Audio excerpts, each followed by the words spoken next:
Hey, Coach, it's Coach Simpson. I'm not in my basement because we were in Snowmageddon here in Arkansas this week. But I am going to try to do my weekly YouTube series. This week, I'm going to talk about a lot of the questions I've been getting off of our Facebook group. If you're not in Facebook, and don't worry about it, but if you are, we have a Shotgun WingT group, and I try to go in there and go live a few times, and it took a lot of questions. One of the big questions seemed to be using misdirection, using motion, using shifts, and of course, using kind of series-based play to make one play look like many, which is really the whole basis of the offensive system that I try to use. And so I'm going to be spending my time this week going through these. So we're really going to focus on one series, the Buck series, just because that's one I've got a lot of materials already saved up for. But we try to do this with any play that we have, any base play we're going to have each year. We're going to try to do this to protect it. You know, to us, we're going to have one play that is going to kind of springboard all of your other plays. In the WingT world, this is called series-based plays. So today, I'm just going to give a real quick introduction of it. Tomorrow, I'll go through, what the Buck series, at least in my offense, looks like. Then I'm going to actually break down Buck sweep into how we make one play become misdirection without having to run the full series. How do we take one play and make it difficult to read for a defense? And then I'm going to do the same thing off of our counter. In the Buck series, Buck sweep and counter, they go hand in hand. That's that's literally the counter for Buck, is to run what we call counter. And so how do we make that one play multiple? That's kind of the basis of everything I've tried to do offensively and defensively, is to make one thing many. So this is my contact information. If I get rolling through this and you don't catch it all, or you have more questions, of course, you can comment on this video, or you can reach out to me. That's the multiple ways you can do that. Also, if you've not been kind of following along, we just released our first newsletter, Headsets. It's on my website, fbcoachsimpson.com, under Headsets. You can download it as a free material. 12 different coaches came together and did a great job with this. And so very grateful for those guys. We're going to have 11 more issues coming up. And at any point, you can go to my website and download it. If you want me to email you reminders, you can sign up at fbcoachsimpson.com. And it's going to be on multiple platforms as well. Very grateful for these guys. And it doesn't just cover WingT stuff. It actually covers football, every part of it. I've also, Wednesday night of this week, and I have Tony Holler on. One of kind of the premium type deals I do on Wednesday evenings. If you're interested in learning about speed training and maybe a different way than as football coaches we've thought of that before, I think he's going to bring a very unique perspective. I'm interested to hear him for sure. He'll be on Wednesday. You can sign up for that, FB Coach Simpson also. Then, if you haven't already heard, I've got my newest book out, and some of the stuff we're going to look at this week is actually coming from that book. Organization. Whether you run my offense or a different offense, you always want to be able to organize your practices, your coaching staff. It's got a lot of materials in there that might help you with that.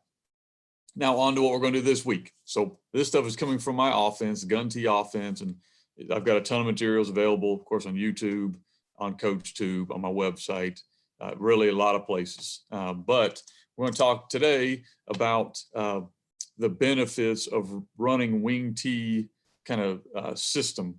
We are not a pure WingT team, but we have a lot of the elements of a WingT team, because I really think that's a great offense when it comes to deception, misdirection, and giving the defense a hard thing to line up to, kind of a hard formation to line up to. Not only that, but also having answers, having if-then answers. So for us inside of our offense, we do that multiple ways. We do that by a series-based offense. And that means, and I'm going to go through a lot of this tomorrow, but it means if we have a base run, we're going to have a counter off of that. We're going to have play action off of that. We're going to have an inside run off of that. We're going to run that out of multiple sets. To me, that's the first thing we're looking at doing. We also, and you see the top one there, what makes mine a little bit different than a lot of WingT offenses is that we've incorporated a lot of the RPO world or our RO world, run options. And so we're trying to make that one play be a standalone as well as part of a series. So we can run our base stuff. It's series based, no RPOs attached, more WingT. Or if our quarterback's able and our team is able, we'll attach RPOs to every single run we have. And we just do that based on his ability. There's a couple other things that I believe getting in the gun to run WingT based plays gives you an advantage of. One is the fact that if your quarterback is an able runner, that gives you numbers advantages, which is what every offensive coach is trying to create. And so it's something we're looking to do. Of course, the screen and passing game, it may not be as great misdirection wise, but it is a lot cleaner, a lot simpler to execute in our offense as well. So what I'm going to be talking about this week is the first series. First series for us, we're going to run buck. That's kind of the base bread and butter play. And I'll go through a lot of this. I think I'm going to go through the series tomorrow. And then the next day I'll talk specifically about buck. And then the next day I'll talk about counter and how we make that. And then I'm going to talk about how we actually implement that in a game. So that's coming up this week. So for us, buck is going to have counter, which is the double handoff for us.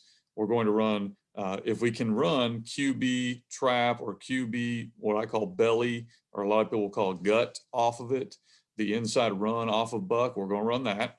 We're going to run a waggle, which is a counter away from the play action. And then we're going to run what we would consider, we just call it buck pass. Basically, we're going to throw something to our tight end wing off that same action. That's how we do buck. But in our offense, we also do the same thing as belly. The beautiful thing for me is most of the play action RPO is all the same.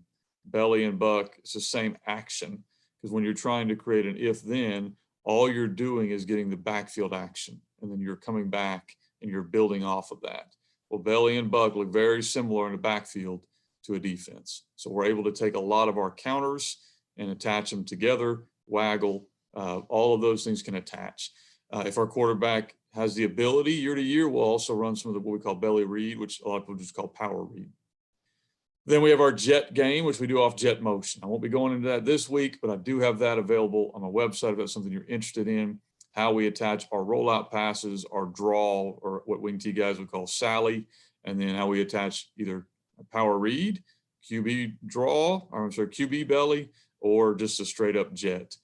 And our goal, again, is to attach as many RPOs as our quarterback can handle. And so that's what I'm going to go through this week. I hope that you guys can get something from it.